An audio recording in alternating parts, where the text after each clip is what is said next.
the criteria according to which we can prepare for IELTS speaking. Okay, so this is your self-study plan that you should focus. Okay, so as you know that there are three parts of IELTS speaking part 1, part 2 and part 3, and these are the some steps that you can follow in order to brush up your skills of IELTS speaking. And one by one, if you focus on these topics, they would obviously stand you in good stead when you are in the paper. So number one thing is topics and ideas. Suppose, as you know that in IELTS speaking part 1, they may ask about your family, about friends, about your likings and dislikings, weather, chocolates, dresses, t-shirts, and all type of questions. Okay, so first of all, you should have these types of topics, and related to those topics you should have some ideas. Okay, suppose if you're talking about tourism and you don't know about tourism, if you're talking about business and you are unaware of the business terms, ठीक है, आप अगर tourism की बात कर रहे हैं, weather की बात कर रहे हैं, आपको पता ही नहीं है कि हॉट वेदर के लिए क्या लफ्ज़ इस्तेमाल किया जा रहा है, रेनी सीजन के लिए, बहार के लिए, ख़ज़ां के लिए, तो उसके लिए आपको बेटा दूसरा काम क्या करना पड़ेगा, word lists, that at least you should find topic specific vocabulary. ठीक है, for example we can talk about the vocabulary related to family, vocabulary related to weather, vocabulary related to business, vocabulary related to country, vocabulary related to sports, vocabulary related to education. Okay, so you should find that type of word list as well. Okay, so I would also tell you how you can find that. Number 3 is record your answers. So for example, you have selected the topic family or friends. Now you have learned some words about the family. Number 3 is record your answers. Okay, at least 6 questions per day you should record your answers. I mean, those who are going for IELTS general or IELTS academic, this would be more than enough that if you focus on at least how many questions, 6 types of question. So now the next thing, when you have recorded, what you should do? Number 1, become a critic of your own self. आपने अपनी खुद जो listening ability है उसमें थोड़े से critiques जो है वो critic बनना है, ठीक है, और देखना है कि what are the good points in my speaking and what are the points for improvement in my speaking. So how will you judge that? Because you must be thinking that we are not experienced, हम इतने experience नहीं, तो हमें कैसे पता चलेगा भाई कि क्या ठीक है क्या ठीक नहीं. तो एक बेसिक सी इन्फॉर्मेशन है, उसको आप ज़रा फोकस रखें. वो क्या है, पहली चीज़ क्या है बेटे, फ्लुएंसी, कोहेरेंस एंड फ्लुएंसी जिसको हम लोग कहते हैं. तो आप जानते हैं 25% is fluency, 25% is vocabulary, 25% is grammar and 25% is pronunciation. So I would just try to explain it a bit. So fluency is equal to length of your answer. पहली आप ये मोटा मोटा सा आपने हिसाब लगाना है. These are not bookish definition, ठीक है, आपने ये एतराज़ नहीं करना डिक्शनरी में तो इसकी ये डेफिनेशन लिखी है या फलां किताब में ये डेफिनेशन लिखी है. प्रैक्टिकली आपने देखना है, ठीक है. फ्लुएंसी का मतलब ये है कि आपके आंसर की लेंथ क्या है. क्या आप एक लाइन में जवाब दे के खामोश हो जाते हैं? क्या आपका 2 लाइन्स का आंसर है? क्या आपका 3 लाइन्स का आंसर है? ठीक है. बेटे फ्लो तभी बनेगा जब एक से ज़्यादा फिक्रें होंगे. एक अकेले फिक्रे का फ्लो तो नहीं ना बनेगा.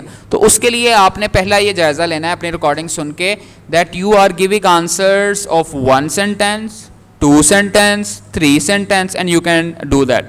नंबर 2 थिंग्स, बेटे you will also count that how many times you utter these words. आप जब अटकते हैं वो कितनी की दफ़ा अटके हैं. जब रिकॉर्ड किया होगा तो आपको पता लग जाएगा.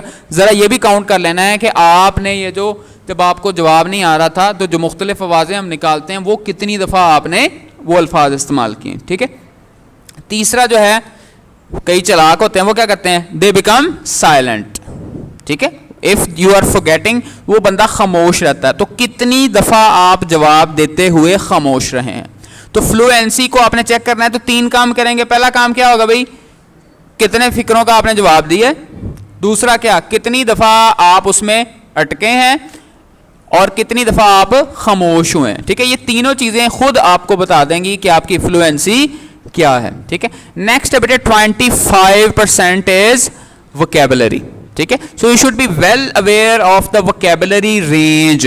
तो आपको वोकैबुलरी की रेंज का पता होना चाहिए, किस मौके पर क्या लफ्ज आपने इस्तेमाल करना है। सपोज बेटे इन आइट्स exam when you are in the center and on the sheet you write, I mean if some student is appearing in IELTS general and he ticks the portion of IELTS academic, so how would you tag it?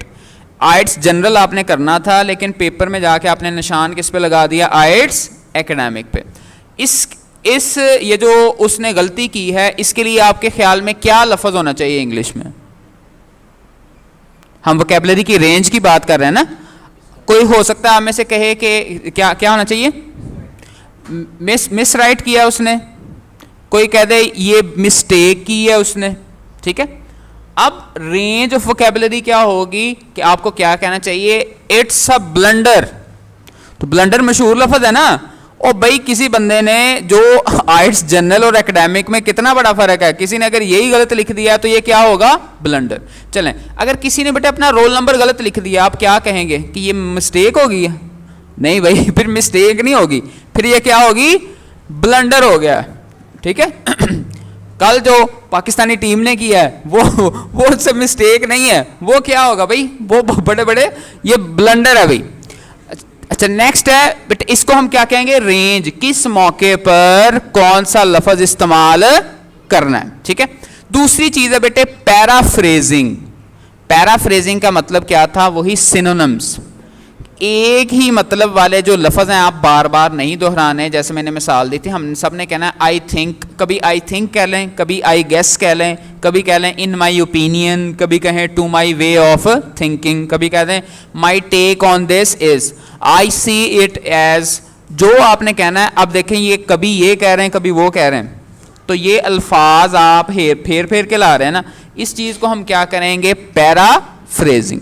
बेटे पूरे जहान के नहीं हमने synonym याद करने हैं, सिर्फ वो अल्फाज जो कि बार बार इस्तेमाल किए जाते हैं उनको हमने क्या करने की कोशिश करनी है, उन्हीं को हमने मेमोराइज करने की कोशिश करनी है, ठीक है। तो इसी तरह से आपने इसके बाद आपने मिस्टेक्स अपनी नोट करनी है कि क्या आपकी वोकैबुलरी की मिस्टेक है कि लफ्ज कोई इस्तेमाल करना था, आप कोई और कर रहे हैं। तो जितना आपको पता है अपनी वोकैबुलरी का, आप उस हिसाब से अपनी मिस्टेक्स भी नोट कर सकते हैं। बेटे 25% अब क्या है, grammar. Number 1 is range of tenses. If you are using simple tenses, present indefinite, past indefinite, future indefinite, तो आपके tenses की range जो है वो थोड़ी कम है। So when you use perfect and perfect continuous tenses, so obviously you got a good range of sentences. जैसे मैंने कहा कि आपसे को पूछता है where are you from, ठीक है, या what's the name of your hometown, तो आप कह सकते हैं I am from Gojra, I have been living here for 10 years। अब आपने यहां पे परफेक्ट कंटिन्यूस यूज किया ना, तो इस ये क्या शो कर रहा है, it shows your range of tenses, ठीक है। एक तो आपने ये काम आपने करना है। दूसरा बेटे क्या है, सेंटेंस स्ट्रक्चर। सेंटेंस स्ट्रक्चर भी मैं आपको पढ़ा चुका हूं, simple sentence, compound sentence and complex sentence. बेटे छोटे छोटे फिक्रे बोल रहे हैं, दो फिक्रे आपस में जोड़कर बोल रहे हैं, या दो से ज्यादा फिक्रात आप मिलाकर बोल रहे हैं, तो ये आपका क्या होगा बेटे, सेंटेंस स्ट्रक्चर, ठीक है। जैसे मसलन आपने अगर आप कहते हैं वेयर आर यू फ्रॉम का क्या जवाब, I am from Gojra, I have been living here for 10 years, it is famous for many things, it is famous for hockey and it is also famous for its food items। सारी बातें आपने सही की हैं, लेकिन इन सब में कौन से फिक्रे हैं भाई, छोटे छोटे से फिक्रे हैं, ठीक है। तो ये आपके सिंपल है या आप कॉम्प्लेक्स फिक्रे इस्तेमाल कर रहे हैं, ये आपका बेटे सेंटेंस स्ट्रक्चर है। इसमें भी आपने क्या नोट करनी है, क्या आप मिस्टेक्स करते हैं, ठीक है, उसको आपने ध्यान में रखना है। नेक्स्ट चीज है बेटा pronunciation. Pronunciation of a word, जो लफ्ज आप बोल रहे हैं आपने उसकी प्रोनाउंसिएशन ठीक करनी है। जैसे तलवार की क्या इंग्लिश बताई थी आपको, SWORD, स्वॉर्ड। तो अगर कोई उससे स्वॉर्ड पढ़ रहा है, माई ग्रैंड पा हैड अ स्वॉर्ड, तो ऑब्वियसली ये प्रोनाउंसिएशन की मिस्टेक है, इसके नंबर जो है वो कटेंगे, ठीक है। नेक्स्ट है बेटे साउंड्स, के इंग्लिश के अंदर डिफरेंट साउंड्स हैं जिनको आपको फोकस करना पड़ता है। ये अगले लेवल की बात है, अगर आपसे हो सके तो ठीक है, ना भी हो तो पिछली चीजें हमने अचीव करनी। मसलन आप और मैं, अगर आपसे मैं पूछता हूं डू यू एग्री, आप किसी बात से इत्तेफाक करते हैं, अगर आपने हाँ कहना है तो हम क्या कह सकते हैं, आई एग्री। तो असल इसकी साउंड बेटे एग्री नहीं है, क्या है, आई अग्री। जैसे उर्दू में अगर नहीं कहते, अगर जबर के साथ, तो असल इसकी प्रोनाउंसिएशन क्या है, आई अग्री। और फिर ये जो असल लफ्ज है आई भी नहीं है, क्या कहना है, आई अग्री, आई अग्री। तो प्रोनाउंसिएशन में अगर ये इस तरह की साउंड्स आपकी बेहतर हैं तो आपको ज्यादा अच्छे बैंड स्कोर मिलेंगे। मसलन मैं ये कहता हूं आई हैव 10 रुपीज, ठीक है, एक इसको सुने, एक आप सुने, I have 10 rupees, I have 10 rupees.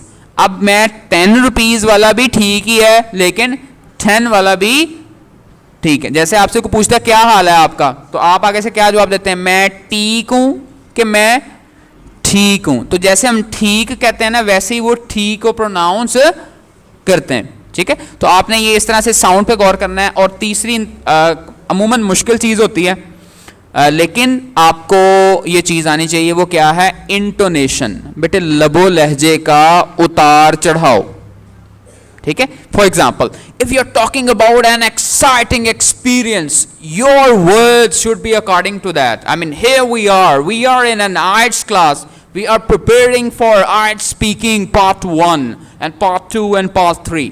तो अगर आप कोई बात भाई खुशी वाली कर रहे हैं तो कैसे पता चलेगी, आपके लहजे से पता चलेगी, ठीक है।